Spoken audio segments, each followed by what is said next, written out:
Over 50? Legs feeling weaker, knees aching, balance slipping? You're not alone, and it's not too late to fix it. In this video, I'll show you 5 simple, at-home moves that can make a huge difference.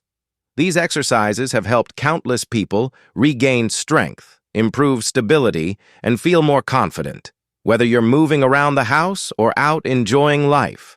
Now, what about walking 10,000 steps a day? Awesome for your heart. But let's be honest, it won't bring back the muscle we naturally lose as we age. But what will? A bit of strength training, but not the sweaty, exhausting kind. We're talking low-impact, gentle exercises you can do in your living room. Let's kick things off with a move your body was made for, the resting squat. Stand with feet a little wider than your hips and sink down into a deep squat like you're chilling at the bottom. Heels on the floor, chest up, back straight. Go as low as feels right. Hold for 20 to 30 seconds. This helps open up your hips, strengthens your ankles, and gets your joints moving better. Next, the Bulgarian split squat. Sounds fancy, but it's actually simple. Put one foot back on a chair, the other foot in front. Now slowly lower down. Aim for your front thigh to be parallel to the ground.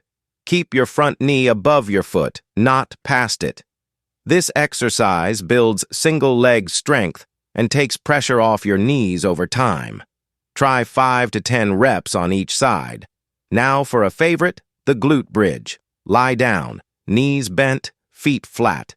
Lift your hips up so your body makes a straight line from your shoulders to your knees.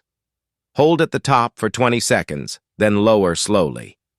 This works your glutes and lower back, muscles that help you stay tall, steady, and strong. Now, we're bringing in the classic, lunges. Take a step forward. Drop down until both knees are at 90 degrees. Push back up, switch legs, nice and slow, keep your chest lifted, try 5 to 10 reps on each side. And here's your bonus move, wall squats. Back against the wall, slide down until your knees hit a 90-degree angle. Now hold. Feel that burn? That's your thighs waking up. Do this for 30 seconds, a few rounds, and your legs will thank you. Remember, it takes time and patience to make new habits. Be nice to yourself and celebrate every little win. But now it's your turn. Do you include these exercises in your daily routine? What changes have you noticed? You now have the knowledge, and every small step today can make a huge difference in a few months. Which exercise surprised you the most? Write it in the comments. And if this video helped you in any way, don't forget to like, share, and subscribe to the channel.